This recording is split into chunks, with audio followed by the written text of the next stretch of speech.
यार एक तो व्यू बहुत सही है यार आपके ऑफिस से. This view has been good actually.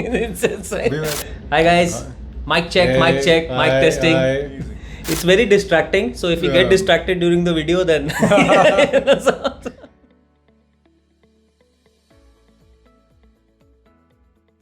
Hi everyone, welcome to another episode of UnoTumbler Stories. And I am in Gurgaon, right? And in this beautiful office, along with Varun, the founder of HealthAssure. Hi Varun, welcome to the show. Utkarsh, thanks for being for the interview. Yeah, no. It's my pleasure. And I think first up, I think beautiful office, great view overlooking the highway, right? So if you guys see that we are not looking at the camera and looking out there at the highway, then you've got this view to blame. So I think how do you work out of here? I mean, do people want to come to your office and say कि नहीं sir आज Varun sir के साथ बैठेंगे हम लोग? You know, with the kind of stress which you have as an entrepreneur. So every now and then you have to look out and get lost. I know. It's amazing. Yeah. Great guys. Okay, great. Cool. So, before we get started, Varun, a quick introduction, from you. And, please tell our viewers about HealthAssure and, how you kind of, got into this journey. Okay, so I'm one of those, founders who started the company much later. So when I was 41, I started the company. Okay. So it's been 12 years right now. Wow. The company's been around. But prior to that, I was with a company called United Healthcare. Okay. I was the CEO in India. It's the largest health company in the world. Okay. But before that, I was in G Money, ICICI Bank. Okay. 12 years now with HealthAssure, and I think I still call it a startup. Yeah, of course it is a startup. It's a startup, and it's a very, very exciting startup, right? And it's an award-winning startup, guys. If you can see in our back, there is this wonderful set of awards over here, right? So I think you guys have done well for yourself for sure. So I think that actually was going to be my first question to you, right? So you are a late founder, so to speak, right? I mean, 41, starting at 41, I'm sure. Family, kids, and all of those considerations came into being, right? Will be wonderful to hear your thought process and your story around that. So, I think typically you have some templates of what a founder needs to be, the entrepreneur needs to be. But I think, there are all kinds of founders. I remember, when at 41, I was telling my wife, I want to, start my own company. And I think the answer which I got was, "Are you sure?" So, but I think you have to listen to your heart. Right. And I think the other thing is that when the opportunity comes, you will know it, and you have to just take that opportunity. Right. You have to be brave. Right. So I think what I had going for me, given my personality, was that I had learned a lot. Right. In the corporate world. Right. I've always been someone who wants to, in a way, break some rules and find new ground. Right. So that kind of was always egging on me. And there's some other founders, who basically want to jump. Yeah. I'm not one of those guys who will just jump and say, let's figure out. Though I think I did that. But for me, it was a little bit more structured. So I think, I was a later starter, and you were the CEO of United Healthcare India prior to that, right? So was it like I've kind of grown up the ladder, corporate ladder and all, and I want to kind of now try something of it. Was that the thought, or was it that you kind of felt that, there is some other value that you can add to the ecosystem? What was the sort of trigger point? So it's difficult to actually put it in words. But so I think once you are in the CEO position, of course, it's a big high, and you're part of a big ecosystem, and people respect you and stuff like that. It's a global company. It's a global company. You travel around the world and all that stuff. So I think, but after a while, you ask yourself, what do you want to do in life? So typically, you'll see a lot of people. So either they, around 40, they kind of jump, and I've seen that, that kind of happen. The articles written on that, there are people who found their companies at 40 are fairly successful. Right. I think I just realized that, I need to do something different, and you have to just follow your heart. Right. And that's what I did. I think I keep telling people that there's, failure has been overrated. Right.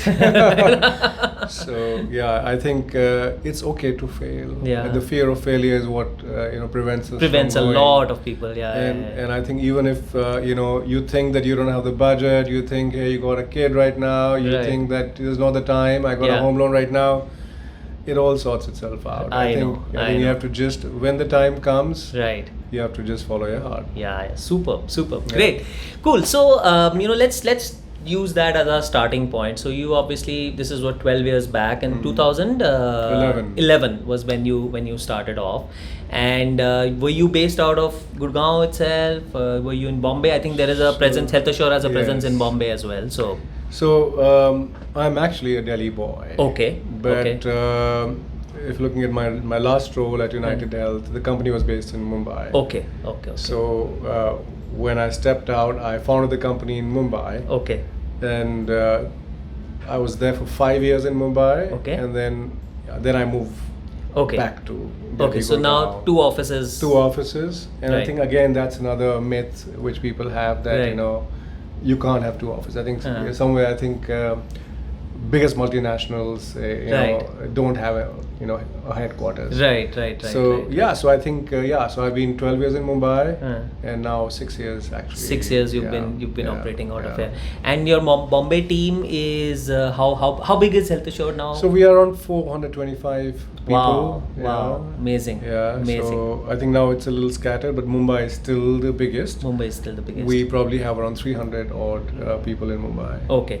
And tell me something about your initial team, right? How do you get those guys together? And I know they are a very integral part of your story, right? So yeah. how did that So I happen? think when you have a dream, and then you have to, you need definitely, I think without a company can't be built without the key people. Right. So so I think so my earlier team from United Health Group, Okay. I spoke to them and I said, hey, thinking is, shall we jump out and do Right. something? Huh. And yes, I think there were people who just said, why not? कैसे call लिया? मतलब this is something which is so exciting, right? I mean, Yeah. typically what happens is and you're talking United Health Group, Yeah, right? yeah, You're not yeah, even talking yeah, a yeah. chotu motu company. It's a Yeah, huge yeah, company, yeah. right? And people took that call to be with you as a very, very initial early stage startup, right? Yeah. How did that kind of happen? Were the conversations you had to convince them a bit, or you had to show them the dream? कैसे? Actually, not too much. I think basically, I think what we achieved at United Health was so much that for them it wasn't the United Health; it was the achievement of doing it together. Right. And when we spoke about the new idea, because clearly what entrepreneurs can solve is much more what multinationals can solve. Right. So when you're looking at achievement, of course, there'll be a bigger achievement Right. in your own journey Right. than working with someone. So Got it. yeah, I think so. There are enough and more people who love to be a part of the achieving team. And your core team is how big is your core team?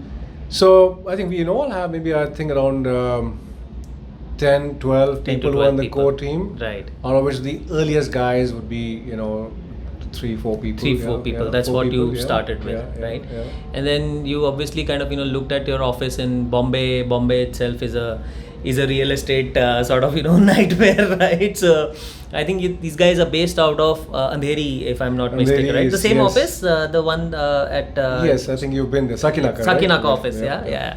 So they're based out of Bombay, right? And a big presence over there, right? And was it kind of initial days difficult to kind of put that money on the table from a rental point of view as well?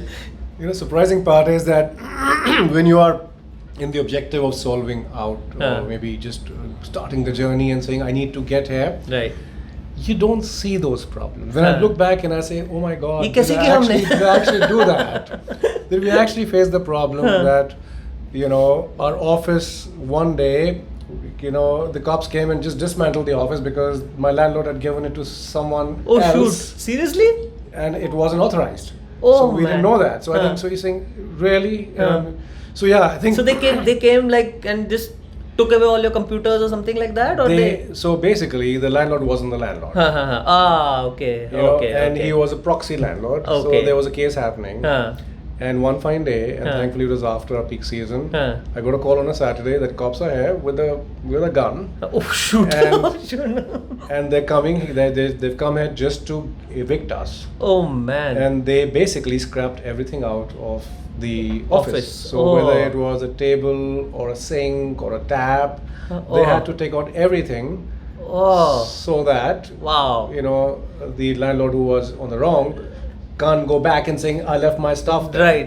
Right. So I think when I reached the office, it was like everything was kept outside the office. So I think so. It's all in a. And this was right at the beginning, or some time had gone by? I would say within a year's time. Talk about initiation by fire. And there are like many more incidents like that. But I think that's also fun. Right. But I think just that the drive every day, where you don't see these things, and people say, hey, how come you did this? And Correct. You say like, Correct. It's not a problem. Yeah. So to achieve things, I guess you have to be very, very amazing. Wow. And I'm sure there are many more stories like that, right? So, and you were still in this same Andheri area as well. So in a similar Andheri area. Similar close by area. Wow. Okay. So obviously people from Bombay, you guys know what Andheri East is like, right? So I think if something like that happens, you wouldn't know where to go because it's just amazing. Great. So we obviously kind of this was the starting point, and I think we probably skipped one part, and maybe you can help us. What does HealthAssure do? I think let's just talk about that for a bit. Okay, so we are a healthtech company, which is at the convergence of fintech. Okay. So what we do is we focus on primary care. Okay.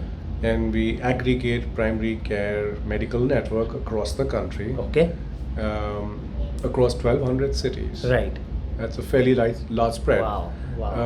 So if anyone wants any primary care service, could be pathology, diagnostics, consultations, pharmacy in these 1,200 cities, we get them half the price. Wow. Oh wow. So amazing. So we have a ground network, we have a tech platform, and then we have a strong distribution team. Right.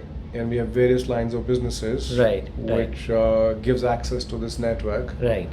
So one is that we lease our network to insurance companies, pretty much all the insurance, from LICs to Bupas to Cignas. Second one is that we provide employee health benefits to largest corporates. Okay. So all GE companies. So there is a B2B model, or this is a B2C? So this is a B2B. Okay. Which is that we're working with the insurers, corporates, number two. Right. And then we also have a B2C component. Got it. Where, we're trying to solve the big problem which, we all as individuals face. I was about to come to that. I mean, it's a bigger problem for consumers like us, right? How do I kind of get affordable healthcare quickly using technology, right? I mean, otherwise so it's just कौन किसको जानता है, doctor uncle को phone करो types and all, right? That's typically the story. So I think so the B2C is what's taken us a very long time. Okay. And it's a difficult problem to solve, no doubt. It's a very difficult problem to solve. I think so from the time when we said, okay, B2B, how do we get to B2C? That journey has been long because you have to think of a product, you have to build the technology, you have to build the distribution, you have to test it and see what's happening. So, but our premise was that if you're getting half the price within 5 kilometers of any customer in 1,200 cities, people will come for it. Then how do we make a product where we can solve the need, whether it's for them to get a vaccination, before winter sets in, for pneumonia vaccination for the elderly people. Right. It's for the kids, whether they want bits and sealants for their teeth. Right. Whether they want a vitamin D test, whether they want PSA. Right. So clearly we saw that there was a need, a need in the market, but how do you actually create products which deliver that need? And so I think so. It's been a good B2C journey as well. Super. And your initial sort of approach, I'm assuming would have been kind of similar to the UHG kind of approach that you would have taken, because I think that was the world that you guys came from, right? So tell us about your first client win, and that would have been sweet, right? Yeah, I think it is a scramble. The Huh. first client is always a scramble. And it's never easy Right. because no client wants to give business to a startup because they're fine without you. Yeah. And we're talking 12 years back. Yeah, we're talking now 12 years obviously back. the relevance and Exactly. the Very resources true. available are so different. I Very mean, true. this would have been a scrappy startup. Scrappy startup. So 12 Yeah, years the back. coffee machine didn't work too. So, and I think so. Imagine, so of course, I had some good contacts in the market, and I went to a whole lot of the market, and I was Right. assuming that we'll get so many clients. So Right. typically, if you look at a business plan, Huh. we thought in 6 months we'd be like well off. Yeah, business plans always seem like उसमें hockey stick curve ही होता है. So there is no other curve, no space for any other curve. Very true. So I remember 6 months later, and we are saying that we are not even close like one client.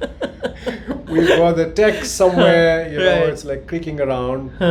But but I think the first client victory Yeah. was good. Yeah, it I took think you what, 6 someone- months? I think 5-6 months it took to get the first client. Wow, Yeah, wow. yeah. And what did they say? I mean, what did they said? Please. You'd be surprised Huh. that there'll be, so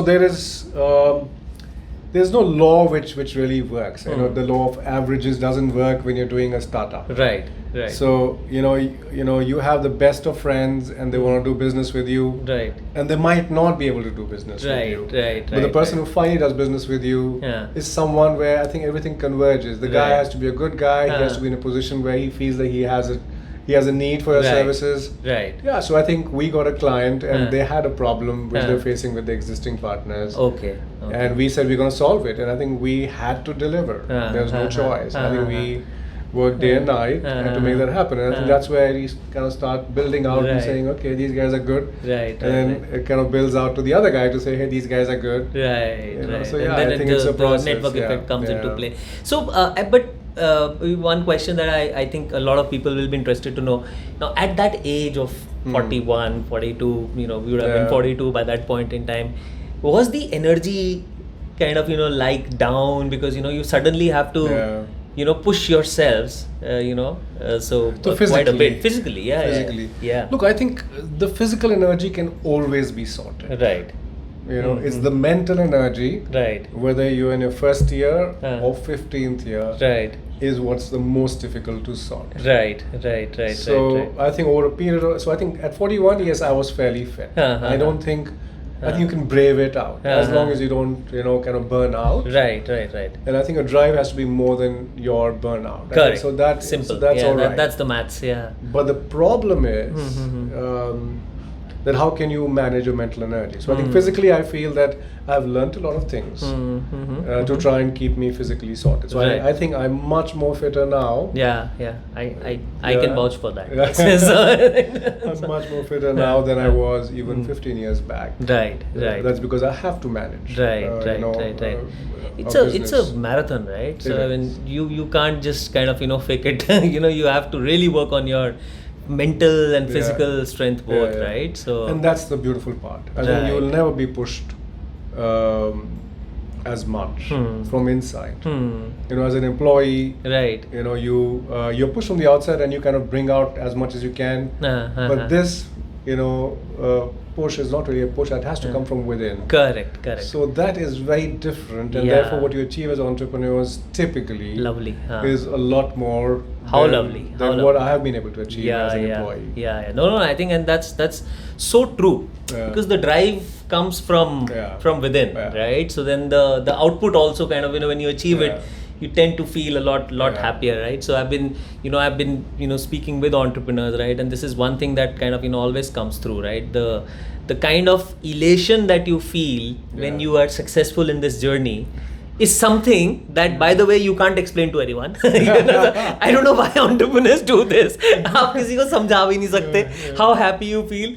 But trust me, once you are on this journey, you will know what we are talking about, right? So I think so. You feel a lot more fulfilled. Let me put it that way. And we also joke about it to say, as an entrepreneur, इज्जत बहुत मिल जाती है. Fulfillment बहुत मिल जाता है, पैसे नहीं मिलते. so cool. No, super. So coming to the paisa part, right? And I think would be great to understand. You've obviously kind of now raised multiple rounds of capital and all, right? So did you go for a seed round at that point in time, early on, or? So I didn't start the business for 6 months. Okay. Waiting for a seed round. Okay. And then, I knew one investor who was a friend of mine, and I went to him and I said, "Hey, I'm waiting for a seed round, and I have the best idea in the world." And he says, "Your possibility," at that time it was 12 years back, Right, your right. possibility to get a seed round is like finding a gorilla in the middle of the highway. He's saying, start, don't wait. So surprisingly, now I say the same thing to the wannabe investors, the entrepreneurs I meet, when they say I'm waiting for a seed round To to start. the best idea in the world. I said, just start. Just start. Right. Yeah. So you started off, and then you raised some money. Initial part of your journey, or were you bootstrapped for some time? No, I think so. In 2013, I would say 2 years later. 2 years later, we did raise a round. Okay. And I think I was very lucky. And I think so. The good thing is, as an entrepreneur, what you have going for you is your authenticity, Right. and your goodwill. Right. Because people are trusting you over anything else to say this guy is going to make it happen, or this team is going to make it happen. Right. So fortunately, I think, and some people can make that out, and some people, I think market also, has some information. So I was lucky to get a seed round from a wonderful investor called Rajul Garg. Okay. So I think I met him once, and he says I'm on. So I think yes, that was the first one. Superb. And I think in early stages, like guys, that as we've seen, and some of the earlier discussions, I think it's about the connect with the entrepreneur. It's about the drive, right? Yeah. If the early stage guy is able to see your drive, and is able to feel that this guy can kind of try and kind of create a dent in the universe, right? I think that in many times is more or less the validation that they kind of are looking for. It is. Right? Because early stages mein you don't know which way the story is going to go, right? So I think no, super. So 2000 so couple of years, like 13 types you kind of raised your round and all, right? So okay. And when you started off, obviously you had a bit of a roadmap in your mind, right? And as we all know, nothing goes as per plan.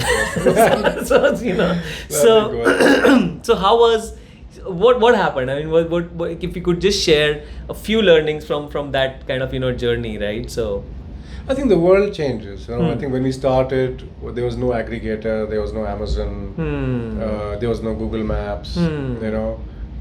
So when the aggregators came in, and then we asked ourselves, hey, are we an aggregator like an Amazon? And how are we different? And can we use the technology in the same way? So I think that evolves. So I think a lot of things change. But I think if you're looking at least for us, the problem which we set out to solve, I think we are still on the same problem.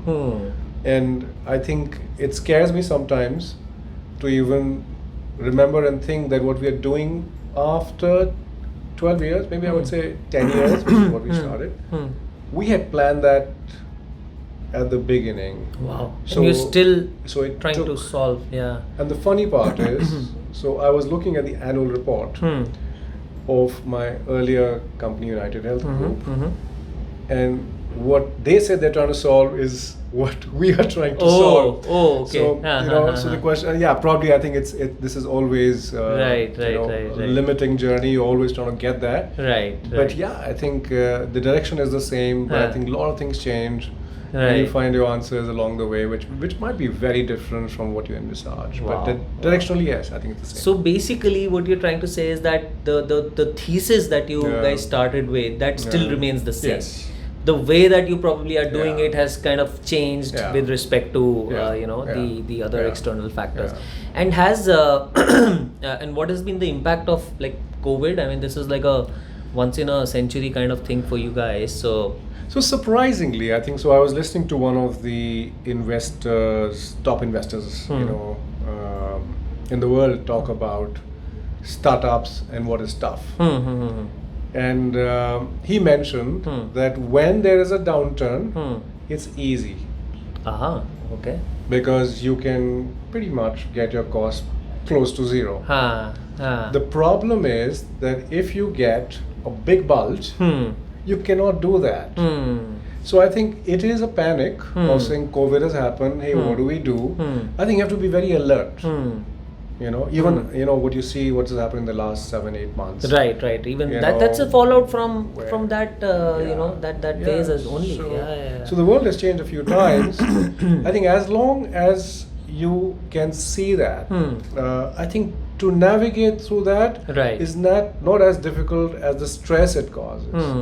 But to achieve a scale up is more difficult because money and process cannot buy that. And also I think the and obviously this was a once in a century kind of event, right? Hopefully. Right? So I think the kind of impact also that businesses are seeing all over, right? And now obviously you are also kind of you're also now out there in the market and all, right? So what do you foresee, by the way, on this overall scenario? Do you think it's going to last for a few more months or so? It'll take a year for things to normalize, because businesses are finding it tough. Large businesses are finding it tough. We are seeing layoffs from like huge large companies, right? So are you seeing something similar happening on the startup side as well? I'm sure there is a lot of impact that you're seeing over there. What is your view as a entrepreneur? Look, I think there are a lot of plays at the same time. I think it's very difficult to try and understand and therefore find an answer. And this is what the entrepreneur's biggest job is, to see where is it headed, what do I need to think, and how do I need to act. So the way I see it, what's going through India is very different from what's going through the other parts of the world. I won't say very different, but it is different. So India has a huge opportunity in front of us, which is not the case with, say, some of these Western countries, like US. So that is one big play which is happening. The other play, which is common across the world, is that money is no longer, as they say, funny money. There's so much money floating around. I swear. I mean, it was, the heydays of. So I think almost everyone agrees that those times we'll not see again in our lifetime at least. Right. So those times are gone right now. And when those times go, then of course, right now we're still going through that ICU phase where we don't know how it's going to pan out in the next 1 year, 2 years. We can't predict. I think, but you can do it. So you can say that it's going to last at least 1 year. So you have to plan yourself accordingly to say India has a large opportunity. This current situation of not being able to be funded is at least 1 year long. What should be your action plan on that? As long as you feel a little bit confident about the post, maybe couple of years, and where we are headed as a country and your company, I think it's about just saying, okay, I'll just manage this. I'll manage the stress and I'll stay on course. Because what that does is, and what you're saying, I think is a great input from, because you're a seasoned guy, so you would have seen similar phases in the past as well. Obviously not as kind of intense as this, but just some advice around that. So typically what happens is in this phase, and we've seen, right, the first instinct is to cut costs. Right? Now the challenge with cutting costs is, like you just mentioned, if there is a bump up, right? Then what do you do? Because you've cut costs, you've let go of people, you've kind of just reduced the resources which you're throwing at the problem. So how does one kind of strike that balance, right? Because you obviously have to plan for growth as well. And so this is what cooks your brain at night. There you go. Because one day you'll be saying, I made the best decision right now, and I think I have, I'm spending just about enough to be safe enough, right? And I'm spending kind of enough to plan for tomorrow. And post 1 week, you come back home feeling miserable. and you say, hey, you know what, I think I need to cut more cost. And 1 week later, you'll be probably saying, hey, you know what, I think let's increase the spend. Right. So yeah, I think so. This is a tough part. I think there's no right answer. I think then this is what is the most difficult thing for any entrepreneur, which I said, the mental stuff, to say, as long as you can understand the environment, how do you navigate through that? You know, and I think it moves like the stock market. Stock market also moves. The company is the same, but one day it's up and the other day it's down because things change and you think differently. Same thing, you know, but this is happening in your head as an entrepreneur. So coming to the mental part of it, and we'll also obviously discuss the physical part of it. So I think you're a very active trekker, if I'm not mistaken. So Varun takes off on treks. His phone is switched off. I think every year, once or twice you do it, or something like that. At least once. Yeah. So once in the year. He's unreachable for I think 2-3 weeks or so, right? And what was the last trek that you did? So the last one I did was in Nepal. I went to this mountain called Manasalu. Okay. Oh wow. So Okay. it's the 8th tallest mountain in the world. Absolutely. Yes. So we kind of circumferenced it, you know. Wow. So it touches Tibet at one side. Yes. And it is one of those remote area treks. So yeah, I think we went around it, and I think we went to the height of around 5,500 meters. Wow. Typically, yeah. So I think once in a year I have to do that. Amazing. And you go with like a group of friends, or like you have a. So the idea is to go. You know, so I found some nice trekking agencies, and I kind of work with them, and I kind of either they have a fixed departure, or I say I want to go there, and then can figure you plan out something, and we kind of plan it. Wow. So guys, it's not like a Goa plan जो कभी नहीं बनता है. It's like you have to go. Okay, so no, super. And that obviously kind of takes care of the physical aspect of it, obviously, because you have to prepare for it. You have to have the load bearing capacity, and you have to have stamina and all.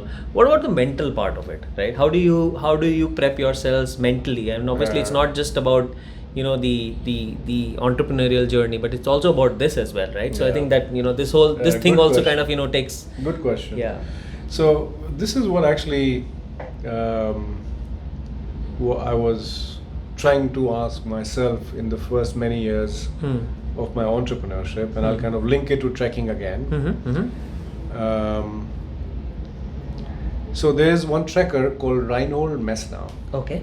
He's the god of trekking. Okay, so he's the guy who climbed all 14 peaks, which are 8,000 meters and above. 8,000 meters and above. And he climbed that without oxygen. And he climbed that alone. Wow. So till that time, people thought it's unachievable without oxygen. Yeah. So they asked him one question, which was, "Hey, Reinhold, so what was so difficult in climbing solo Mount Everest? Why couldn't anyone do that till now?" And his answer was, which applies to being an entrepreneur as well, and especially a solo entrepreneur. And he says that if you go in a group, you share the fear. But if you go solo, you have to manage your fear, make the right decisions, go up and come down. So that, I think once I got that hang of that, what he's saying, I think I realized that I have to be able to manage my fear. And how can I not only manage it, in some ways thrive in it? Right. And there's some people who are naturally like that, like Virat Kohli. He loves the big target. Correct. He'll go after that. Yeah. I think, spurs him on. I think most of us are not like that. Right. Most of us have the element of, am I doing something right? Doubt yourself, fear, and all that stuff. So I think it is a journey to try and say, how can you reduce your fear every time? Right. And typically you kind of, obviously, you went through that, and you went through your own kind of, trekking journey and all. But when you're running an organization, then you have to kind of, take decisions, like you mentioned, like quickly and all, right? So does that also help in the decision making process, that you kind of, more calmer and saner? And Yeah. does the physical part link to the mental part? How does it No, happen? totally. I think I totally believe that if physically you are young, mentally you are young. So I was obsessed with the idea of how can I be physically young to be mentally young. Right.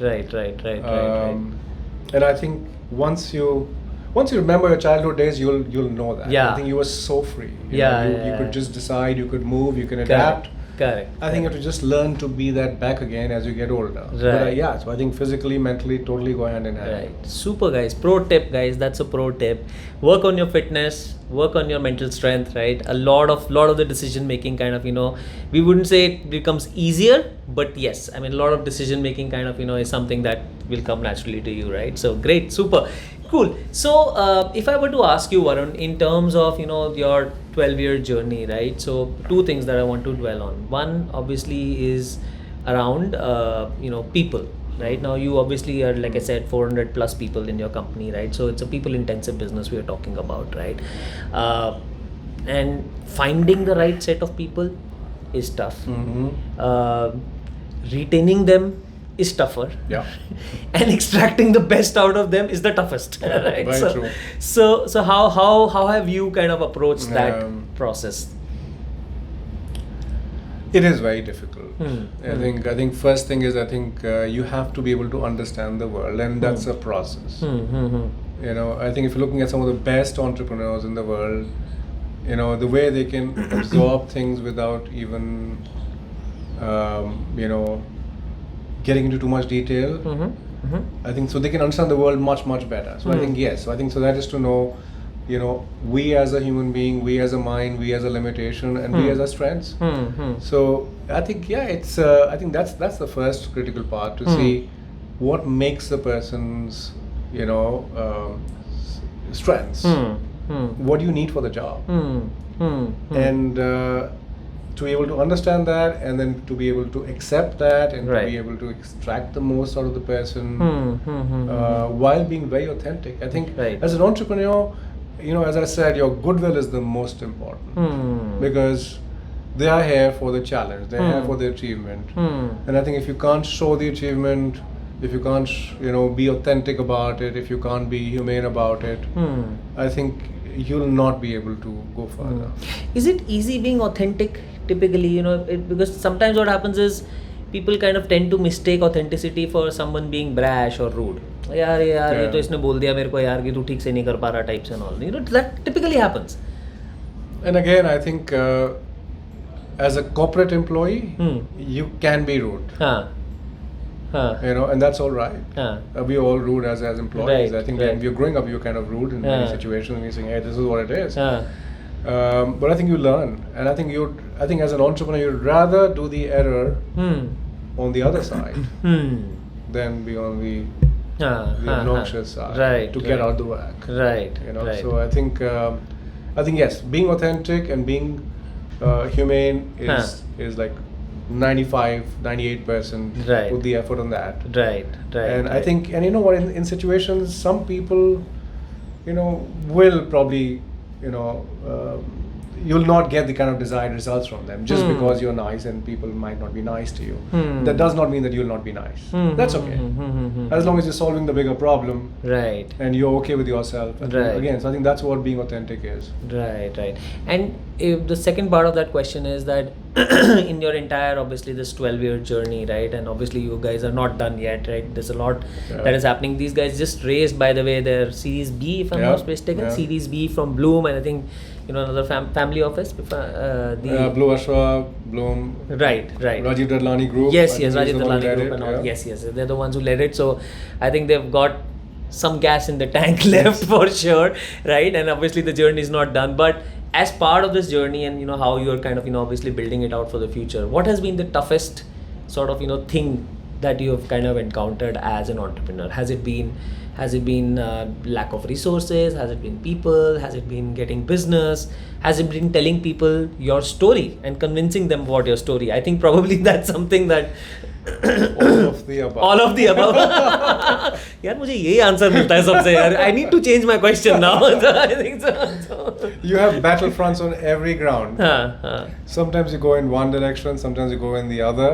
You pretty much go in most directions every day. Right. So when you come back home, yes. Yeah. You've been in a battle for sure. Yeah. So I think so.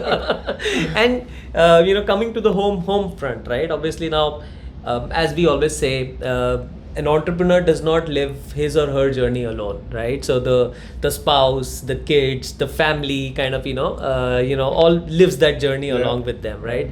So how has been that kind of support for you? And like you mentioned, right? I think hats off to your wife who kind of was okay with your decision to start at 41, right? And you've two daughters, if I'm not mistaken, yes. 2 daughters, right? Yeah. So I think going ahead and taking that kind of call, and that's absolutely a brave call, and hats off to you and your family also for kind of supporting that. How has that kind of journey been? Yeah, I think I've been very lucky on that front. I think my wife Devika was so supportive when I started off, and I had more fears, and I said, what if it doesn't work out? Because I had to ask her, and of course I had the fear in my head. And she says, "Koi nahi, ready laga lenge." So she is like a real go-getter. So she had no problems about failure, unlike me. So super support from my wife, my parents, my entire, I think, friend group, including yourself. Daughters, yes, daughters feel proud of you. How old are they? So one is 15, the other is 13. So they now obviously understand what you're doing and what being an entrepreneur is, right? So they now understand. I'll tell you a funny story though. So one day I was working late in the evening, coming back home. So my younger daughter, she was very young at that time. She must have been like 8 or something like that. And she tells me, "Papa, what are you gonna do working so late and earning all this money? You're gonna spend some time with me." So I looked at her and I said, "I'm not working to make the money." Wow, okay. And I said, "I'm working to do something great and make some impact in the world." She said, "But I don't see you on TV." Where's the impact? My friend's father, he comes on TV. Oh God. So I think once I came on TV, I had to tell her. I passed. But what's her name? Radha. So this is for Radha. You should see this video on your TV only. So wow. Okay. Yeah. I mean, kids are awesome, right? I think my when I'm working at home and if I put on my headset, right? So even if I'm listening to music, right? Both of my sons, they come in and they're like, "Oh, you're on a call." Then they immediately retreat. So kids are awesome, and I think these post-COVID kind of era has kind of obviously changed a lot of stuff at home as well, because you kind of now carrying work home more often. Everybody has offices or rather workspaces at home rather, right? So I think great point there. I think family support is just so crucial. So crucial, right? I think any tips for like budding entrepreneurs when you have to deal with a family which kind of says, because see, it's a bad trade-off, right? There is a dream that you have. You want to convince the people around you. You want to make sure that they are on board with the dream, right? But they'll have their own thought process, right? Yes, of course. I think the most important thing is that you have to be happy. You can't come back tired and sulky. If you are happy, I think the family just wants happiness and engagement from you, nothing more, So if you're happy, I think pretty much 90% of the problems are done. It's solved. Yeah. And we see this so often, right? I mean, I know people, I'm sure you also know people who are doing great in life, super great in life, but they're not happy. Yeah, exactly. They're just not happy. Happiness is actually not very common. I know. You find, and then I try to kind of, tell them that guys, maybe there's something else that you kind of need to look at. It doesn't mean, and I usually I have these conversations with folks who are looking to kind of discuss entrepreneurship or startups and all, right? And there are many times I give these inputs to people saying, you don't need to kind of start off. You just need to just be happy. Yes. Right? pick That's it the up first as step. a hobby or anything of that sort, and Yeah, that yeah. kind of solves half your Yeah. troubles. So no, great, cool. Now coming to where HealthAssure is kind of today, right, and where you want to be, right. Now obviously you're building out for the future, Yeah. right, and like you mentioned, the thesis still remains the same, right. So what are the next few things that you are kind of looking to kind of do in the next 2 to 3 years, right? Are you guys looking to go global? I think this is an India based It operation is, as yeah, of now. yeah. Are you planning to go global? What's the plan? So, so our build out is a very tedious build out. Healthcare is typically like that, unlike many other startups.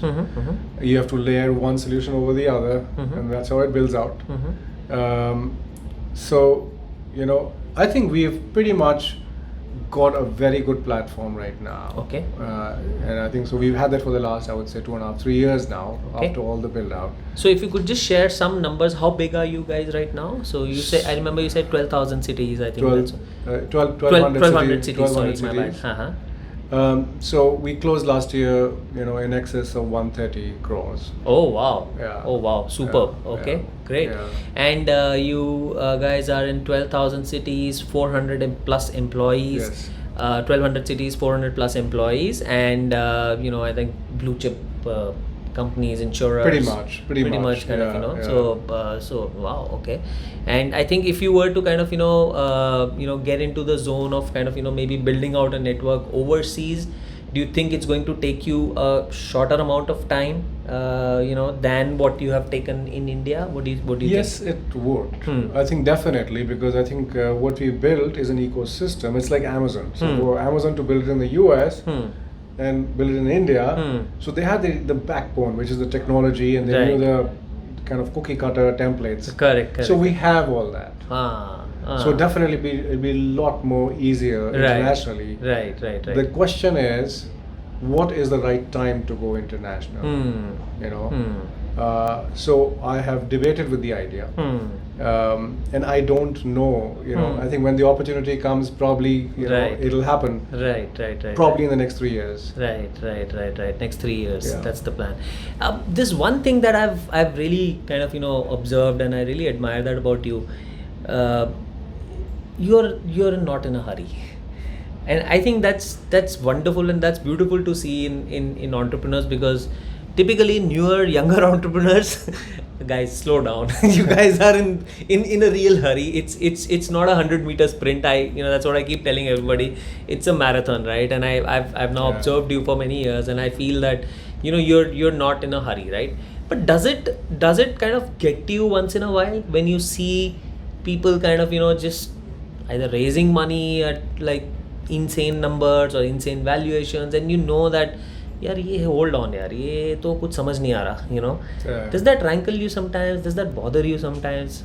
No, I think of course it does. So I think the way I look at it is, so I think one is that you're not in a hurry to make decisions for sure. You're not trying to do 20 things in a day. You're trying to be more deliberate about everything what you're doing. But I think you're pretty much in a hurry in the head. So that's a distinction.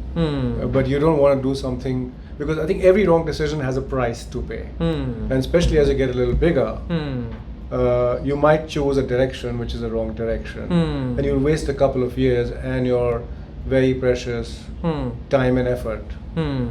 So I think it's very important to understand what you'll not do.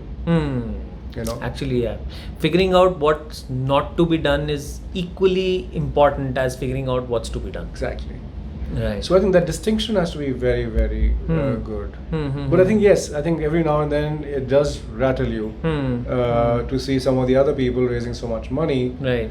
But I think if you're looking at the long term, I think it averages out. It averages out. So intellectually you know that, Right. emotionally I think it still rattles you. Yeah. You know, yeah. You kind of, obviously kind of get taken aback as Yes. well, right? Like, ye kya hua hai? You know? That's true. Hey, I know this, and then and this is not right. This is not right, yeah. And I'm sure you would have had that feeling a lot of times in the last, Many times. many times. So I think I think what also helps is that I'm sure you've built that ecosystem of the sounding board and that ecosystem of folks around you who kind of sort of help you navigate through that, right? So one question on that is like, how important are advisors, right? And when should one kind of get them? Early in the journey, later in the journey, middle of the journey? What do you think? I think the first thing is you always, I think as an entrepreneur, unlike an employee, you have to build the ecosystem around you. As an employee, you get the ecosystem. You get your boss. You get the solid entire, Very nice infra. And I think when I was an employee, for me, going out and making an ecosystem and doing networking, as people say, was a distraction. I used to not feel happy about that. I said, hey, I'm getting away from work. But I think as an entrepreneur, it's your job, probably your most important job. Right. To understand the ecosystem. Right. And you can only do that by interacting with the ecosystem, and you can only do that by networking. Not only the people you know, but the people you don't know. Right. So to go seek out and saying, I don't understand this, where can I find some more answers on this one? Right. And I think that is so important, right? I mean, typically, you see entrepreneurs kind of gaining that zone. Ye mere ko aata hai. So I think one advice would be no, right? It doesn't work. Yeah, it doesn't work like that, right? No. And I think obviously, so you kind of you, from what I can understand is you've been building out this network of advisors right from the beginning itself, right? And guys, such a great learning there. He was 41 when he started, right? CEO, right? I mean, it would have been the easiest thing for him to kind of go out and say that I know everything, right? But great. And how has that helped you? I mean, I think all the time, because I think to build a company, you have to understand everything. You have to understand sales, of course, most important. Yeah. You have to understand technology. You have to understand marketing. To understand finance. To understand fundraising. Right.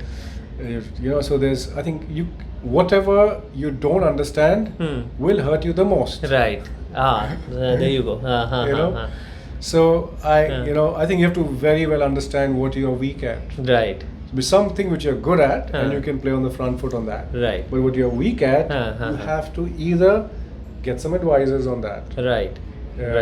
Or you have to find some answers on that. Right. So yes, I think so. We've been lucky, and I think you'll be surprised at how many people who are there, great people who can be great advisors, and they probably, I think you make the best friendships also. So yeah, I think I've been very lucky, and I think most successful entrepreneurs are definitely lucky to say that I have these folks who you can lean on and talk to all the time, and ask the questions all the time. Right. Super great.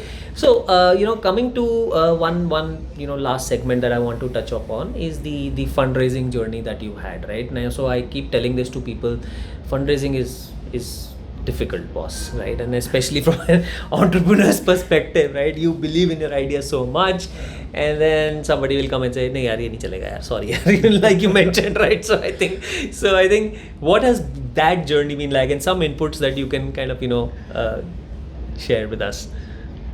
So, in one word, it's been a very humbling experience.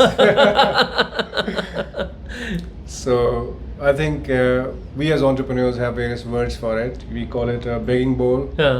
We call it song and dance. We call it a fashion parade. So yeah, I think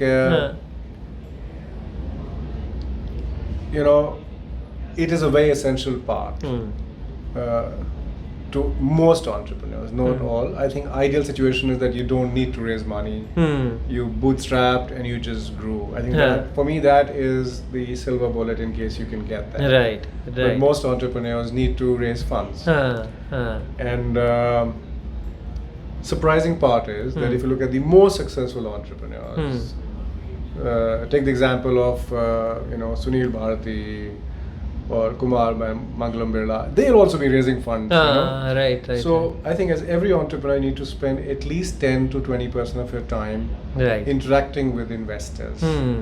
Because to grow for tomorrow, you need funds today, typically. Got it. And we have to keep in mind that not every investor has the funds. That's also there. Has the funds for you. Has the template which you're trying to run. Right. Likes the industry which you're running. And maybe it's just bad luck. Yeah. And you have to also understand that the investors invest in maybe 3 to 5 companies in a year at most, typically. So what do? The balance of the time. They meet a lot of people. Yeah. So they have to find that model which they want to invest in. Right. And probability of you being in that is very low. Very low. So I think if someone says that you can easily get money in the market, you go out there and get it. No, it doesn't work like that. Yeah. So I think typically, I must be even right now spending maybe 20% of my time just interacting with investors, just meeting people. And we raised funds last year. So despite that, still. Right. And how do you or how have you handled rejection in this journey? And I'm sure there is no end to it. So how has that experience been? Look, I think rejection is rejection. I think sometimes it gets a little personal. Sometimes you get a little dejected. Sometimes you get a little pissed off. But I think the idea is not to take it personally. But every now and then, so I think imagine if you get rejected like 10 times, especially when you're in the market to raise funds, you kind of question yourself. Right. But I think it is not personal. I think again comes back to the fact that do you have the drive? Do you believe in your idea?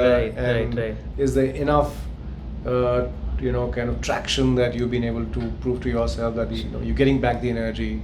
So do you kind of, obviously you went through your journey and then you ended up raising money as well. Did you write a note to the guys who rejected you after that? मैंने उठा लिए पैसे भाई, something like that, or have you done it sometime in the past and maybe obviously not now, you're more seasoned now? So again, I think it's not personal. We might feel personal about it, and I do once in a while. But I will not write note to the rejectors. We've heard stories where entrepreneurs have gone back on the emails and said, "I've raised money, guys." So I think it's very important. I think that handling rejection bit, right? So and you'll be surprised. I think so. We've had investors who rejected us and they've referred us to other investors who invested in us. Oh wow. Because they liked us. Right. It doesn't mean that they will invest in us. Right. So I think it also then again goes back to the authenticity. Yes, it does. There would be something that they would have connected with you. They would have just figured out that this is not the right fit for us. Right. So I think that kind of aspect, kind of element becomes very important. No, great. I think and this is, guys, a successful template, right, where you are kind of raising money, you're building things out, taking your time while doing so, right? You're not kind of in a rush, and I think it's wonderful to see entrepreneurs like you are rare, Varun. So I think let me state it out there, and I think it's great to kind of get these inputs and insights from you. Anything that you would want to kind of share with our young entrepreneurs, right? It's a lot of young entrepreneurs watching this, people who want to start, and I think one great learning is that you can start late as well. Yes. I'll probably start with that. So anything that you would want to kind of say? So I think pretty much. I think if you dream of being an entrepreneur, find a way to become an entrepreneur. Don't let that dream remain a dream. Right. Right.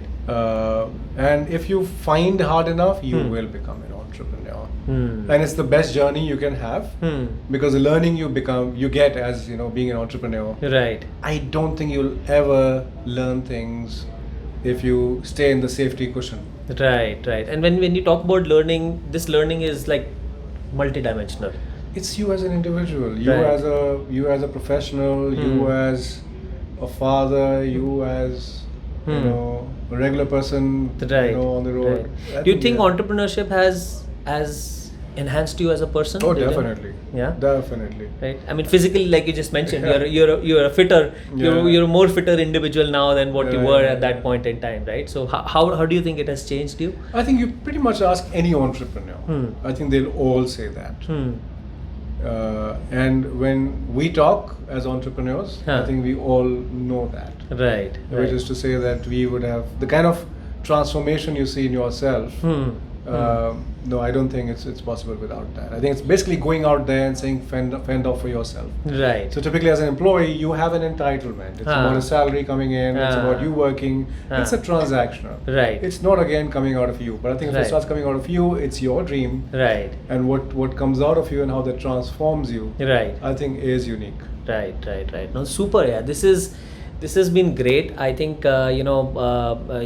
thank you so much for your time. Right.